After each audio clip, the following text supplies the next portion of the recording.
Assalamualaikum warahmatullahi wabarakatuh.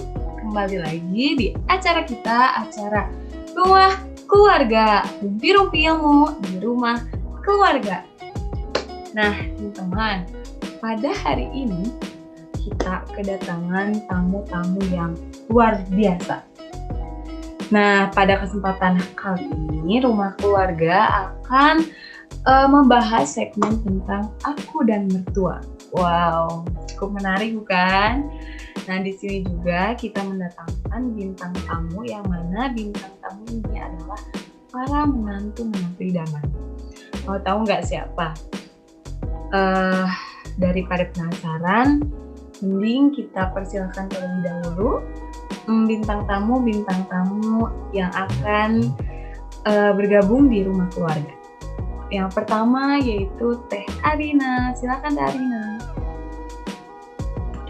Oke, Assalamualaikum warahmatullahi wabarakatuh. Perkenalkan, nama saya Arina Marjani asal dari Bandung. Terima kasih. Salam kenal. Salam kenal juga Teh Arina. Wow, luar biasa ya. Nah, yang kedua ada Teh Anissa. Silakan Teh Anissa. Bismillahirrahmanirrahim. Assalamualaikum warahmatullahi wabarakatuh. Perkenalkan, nama saya Anissa Nur Fitriani dari Kota Bandung. Makasih. Nah, jadi teman-teman udah pada tahu kan? Jadi bintang tamu sekarang yaitu Teh Arina dan Teh Anissa. Di mana Teh Arina dan Teh Anissa ini diklaim sebagai menantu idaman. Mau tahu nggak sih apa yang akan kita bahas di Rumah Keluarga ini? Itu ikutin terus kita di Rumah Keluarga. Nah, di sini kita sudah memasuki segmen pertanyaan. Teh Arina dan Teh Anissa, di sini saya sudah mengumpulkan beberapa pertanyaan yang akan saya tanyakan kepada Teh Arina dan Teh Anissa. Nah, langsung saja untuk mempersingkat waktu, pertanyaan pertama yaitu, apakah ada rasa sayang yang berbeda kepada ibu kandung dan mertua? Nah, saya ingin mendengar jawaban dari Teh Arina terlebih dahulu. Silakan Teh Arina. Oke, di sini saya akan menjawab pertanyaan dari host ya. Terima kasih. Jadi gini, kita tahu ya, setelah menikah, kita otomatis memiliki dua sosok ibu. Yang pertama, ibu kandung. Yang kedua, ibu mertua.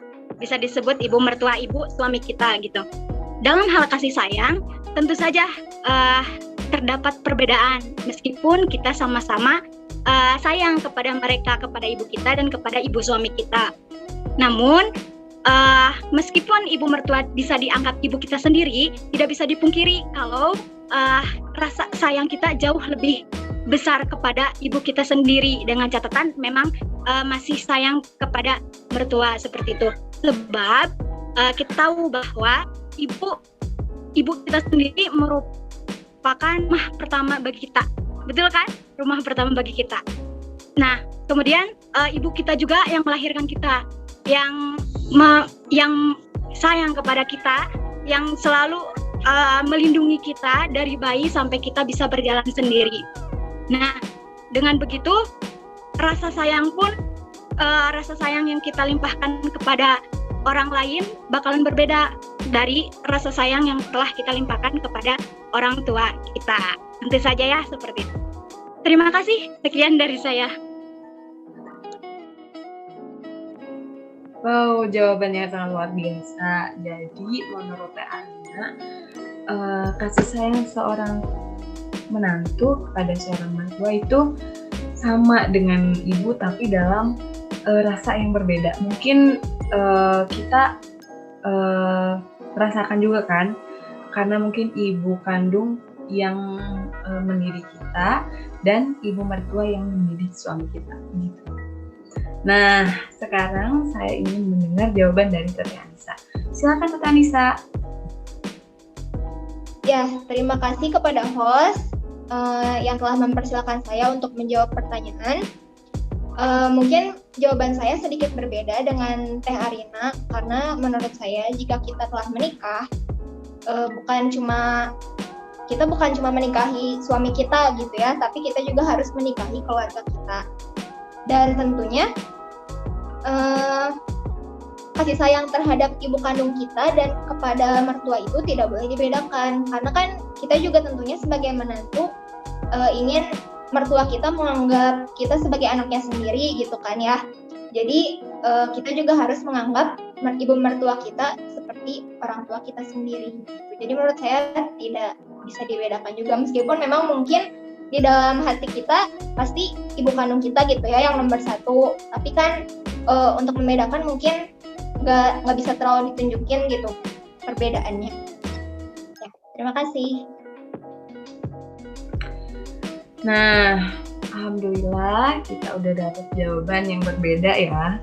Cuman saya menyimpulkan dari keduanya ternyata memang rasa sayang ibu dan rasa sayang mertua itu kita harus berikan dengan porsi yang sama, walaupun dalam hati posisinya berbeda.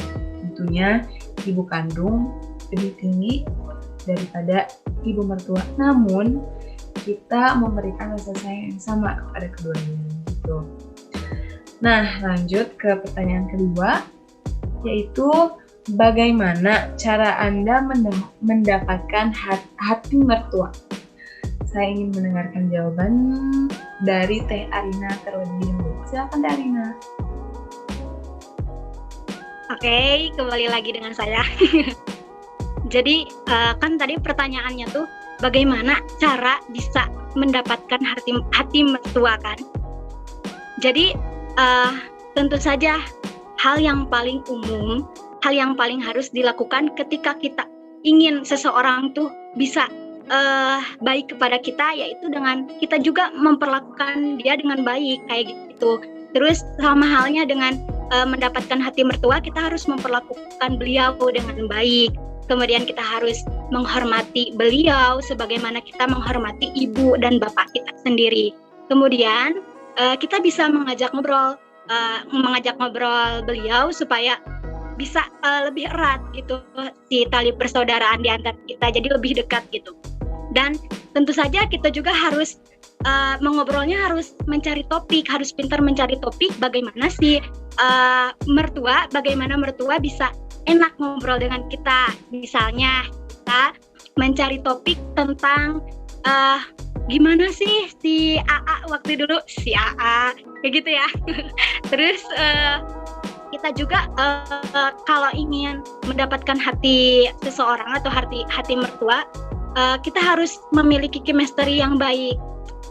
Kemudian mendapatkan hati mertua tuh kita harus memiliki chemistry yang bagus dengan mereka. Contohnya dengan kita membantu mereka bekerja. Maksudnya membantu mereka yang sedang bekerja, kayak kalau kita sedang berkunjung ke rumah beliau, ke rumah ibu dan ayah mertua, terus lihat mereka lagi melakukan sesuatu, misalnya menyiram tanaman atau menyapu atau sebagainya. Nah, kita tuh alangkah baiknya harus menawarkan bantuan. Mun cek Sunda mah ya, ibu punten biasa ku abi, kayak gitu ya. Jadi kita tuh harus memiliki tata keramah yang baik, tata keramah yang telah diajarkan oleh orang tua kita dan diterapkan kepada ibu dan ayah mertua kita. Gitu teman-teman. Terima kasih, dari saya segitu aja ya. Terima kasih Arina. Jadi kesimpulannya, apa yang kita tanam adalah apa yang akan kita petik. Jadi kita harus menanamkan kebaikan kepada orang lain, nanti kita juga akan memetik kebaikan dari orang lain. Begitu ya Teh Arina singkatnya. Nah, sekarang saya mau mendengarkan jawaban dari Teh Anissa. Silakan Teh Anissa. Ya, terima kasih. Mungkin jawaban saya untuk pertanyaan yang sekarang, yang kedua ini, sama seperti Teh Arina, kurang lebihnya. Ya, kita bisa menanyakanlah kepada suami kita mungkin ya, apa kesukaan dari mertua kita. Terus nanti kalau misalkan udah dijawab juga kita bisa inisiatif untuk membelikan kesukaannya itu. Terus juga inisiatif-inisiatif lain lah seperti menawarkan bantuan seperti tadi kata Teh Arina gitu. Jadi kita tidak terlalu cuek lah ya terhadap mertua kita. Terus kurang lebih juga harus perbanyak ngobrol lah ya. Jadi biar lebih nyambung aja gitu suasananya juga, jadi nggak garing gitu. Banyakin topik aja ngobrol. Mungkin itu kurang lebihnya sama. Makasih. Wow, terima kasih juga Teh Anissa. Jadi menurut Teh Anissa, sesuatu yang baik itu berawal dari komunikasi yang dibangun dengan baik, mungkin gitu ya. Nah, untuk teman-teman yang penasaran, apa sih jawaban-jawaban selanjutnya akan mereka jawab? Dan pertanyaan-pertanyaan selanjutnya yang akan saya sampaikan, jangan kemana-mana, tetap di Rumah Keluarga. Rumpi-rumpi ilmu di Rumah Keluarga.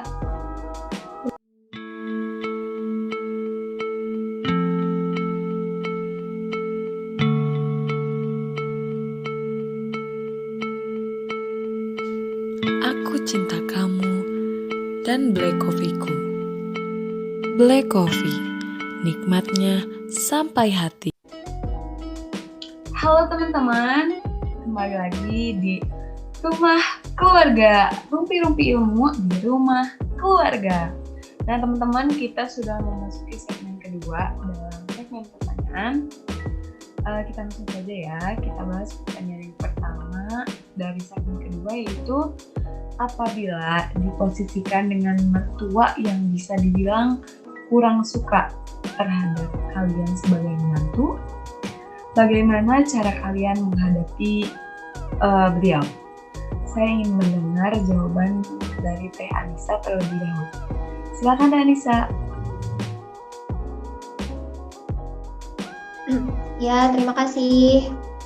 Kalau menurut saya, kalau misalkan kita diposisikan dengan mertua yang tidak suka kepada kita, balik lagi ke poin nomor 2 tadi ya, yang bisa kita lakukan dengan berikhtiar, melakukan segala hal-hal yang mungkin bisa membuat ibu mertua kita suka, gitu, senang. Yang tadi saya udah sebutkan di poin nomor 2, gitu. Tentunya dengan dibarengi dengan doa juga. Karena kan kita tahu ya, Allah itu maha membolak-balikan hati manusia. Jadi kita harus tetap berikhtiar dan dibarengi dengan doa gitu, supaya ikhtiar yang kita lakukan berbuah hasil baik gitu. Supaya mertua kita mungkin bisa balik suka kepada kita dan sayang seperti kepada anaknya sendiri. Itu mungkin kalau dari saya. Makasih. Oh, Masya Allah. Jadi Alisa tetap berpositif thinking. Jadi karena semua yang kita lakukan, semua hasil itu tergantung usaha kita. Dan Allah Maha Pembolak-balik hati. Nah, sekarang saya ingin mendengar jawaban dari Tarina. Silakan Tarina. Ya, oke. Sebenarnya jika kita diposisikan dalam keadaan itu, nauzubillahi min zalik ya, karena siapa sih yang mau gitu ya gak disukai orang gitu, apalagi ini orang yang penting di dalam hidup kita gitu ya. Jadi kan ini jikalau. Jadi jika dihadapkan dalam kondisi yang seperti ini, yang memiliki mertua yang tidak suka kepada kita atau dalam tanda kutip kurang tidak bisa menerima kita, dan juga beliau memiliki karakter yang keras, kemudian selalu teguh dalam mempertahankan pendapatnya, ya kita jalan tengahnya kita harus tabayun dulu. Kenapa? Karena kita harus mencari dulu kenapa sih mertua kita bisa tidak suka kepada kita, apa kesalahan kita, dan kita juga harus ikhtiar memperbaiki diri dan juga mencari bagaimana sih cara biar si mertua bisa suka kepada kita. Terus jika kalau udah ikhtiar tapi mertua tetap seperti itu, tetap tidak bisa menerima kita apa adanya, ya kita harus bersabar ya, karena innallaha ma'as-sabirin, ya Allah bersama orang-orang yang sabar. Dan benar tadi seperti kata Teh Anissa, Allah itu maha membolak-balikan hati, karena ya muqallibal qulub tsabit qalbi al-dini, kayak gitu. Jadi kita harus berdoa kepada Allah. Jadi karena doa yang ikhlas tuh pasti didengar ya oleh Allah, dan pasti Allah tuh bakal membantu kita gitu kalau kita ikhlas ingin memperbaiki keadaan ini kayak gitu. Udah dari saya. Masya Allah, jadi dua-duanya tetap menyerahkan kepada Allah, disertai usaha yang harus maksimal, karena mungkin cukup berat juga ya menerima orang baru dalam kehidupan, apalagi dalam ranah keluarga itu sangat rapat, benteng itu sangat tinggi kan. Nah teman-teman, jangan sampai ketinggalan di pertanyaan terakhir yang mungkin cukup sangat dibutuhkan buat calon-calon menantu di luar sana, yaitu pertanyaannya adalah, jika ternyata mertua sering sekali cemburuan karena anaknya sering memprioritaskan istri, bagaimana cara kalian menghadapinya? Mungkin Kak Arina bisa menjawab terlebih dahulu, silakan.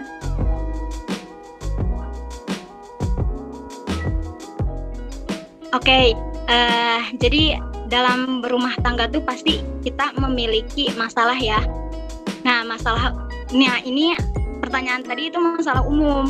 Maksudnya emang bukan pasti sih, emang dalam rumah tangga tuh mertua tuh pasti ada rasa seperti itu kayak gitu. Jadi itu wajar sebenarnya, karena anaknya yang setiap hari bersama dia, yang selalu makan bersama atau main bersama atau tinggal bersama kayak gitu. Nah setelah menikah tuh kan pisah jauh gitu. Maksudnya bukan dalam artian jauh kayak gimana, tapi emang nggak kayak dulu gitu ya. Nah lagi-lagi kita juga harus mengetahui bahwa harus mengerti gitu, harus tabayun dulu kenapa mertua tuh cemburu gitu kepada kita. Kita harus tabayun. Jadi kita harus mengetahui, oh mungkin karena beliau itu kesepian, ingin ada pendamping seperti itu. Jadi kita harus sebagai menantu kita harus mengerti. Jadi seringlah untuk mengunjungi kediaman beliau, menyenangkan hati beliau, karena kan dengan mengunjungi beliau juga kayak, oh iya berarti saya juga masih diperlakukan sebagai ibu gitu.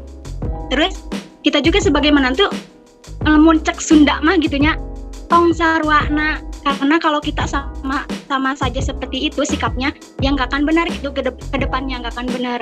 Jadi nggak akan memperbaiki suasana seperti itu. Kita juga jangan cuek, tahu mertua seperti itu memiliki sifat yang cemburuan, kitanya cuek, ya itu jangan sampai seperti itu kayak gitu. Terima kasih. Wow, Masya Allah jawabannya mungkin memang sangat mengingatkan ya kepada kita semua ya. Kembali lagi memang sangat sulit untuk melepaskan seorang anak kepada orang lain, dan sangat sulit juga menerima orang baru di tanah keluarga. Nah, saya ingin mendengar jawaban dari Kak Anissa. Silakan Kak Anissa. Ya, terima kasih. Kalau dari saya sih, mungkin kita sebagai istri gitu ya, gak bisa bohong juga kalau misalkan suami kita memprioritaskan kita, kan pasti senang ya. Cuma baik lagi lihat ke kondisinya. Kalau misalkan suaminya selalu gitu ke kita terus sampai mertua kita merasa dicuekin atau gimana, mungkin kalau dari saya lebih ngasih tahu gitu ya ke suami kita supaya lebih bersikap netral aja gitu. Karena kan bagaimanapun juga suami, seorang anak laki-laki kalau udah menikah tetap kan kewajiban nomor satunya itu ke orang tua gitu. Jadi jangan sampai melupakan gitu kewajibannya sebagai anak kepada ibu. Kalau dari Oh, Masya Allah. Nah, teman-teman, ternyata pertanyaan tadi adalah pertanyaan yang akan membentuk perjumpaan kita hari ini di rumah keluarga, yaitu segmen Aku dan Mertua. Jadi kesimpulannya yaitu ketika kita ingin mendapatkan perlakuan baik dari seseorang, kita juga harus melakukan hal yang sama, yaitu harus berbuat baik kepada orang lain, di antaranya kepada mertua. Nah, untuk menutup perjumpaan kita pada kali ini, kita tutup dengan jargon dulu ya. Ketika saya bilang rumah keluarga, teteh-teteh bilang rumpi-rumpi ilmu di rumah keluarga. Oke, rumah keluarga. Rumpi-rumpi rumah sama Makasih ya Kak Arina dan Anissa atas sudah berkenan hadir di rumah keluarga. Mudah-mudahan apa yang telah kalian sampaikan bisa bermanfaat untuk banyak orang. Mohon maaf apabila ada banyak kesalahan. Wabillahi taufiq wal hidayah. Assalamualaikum warahmatullahi wabarakatuh.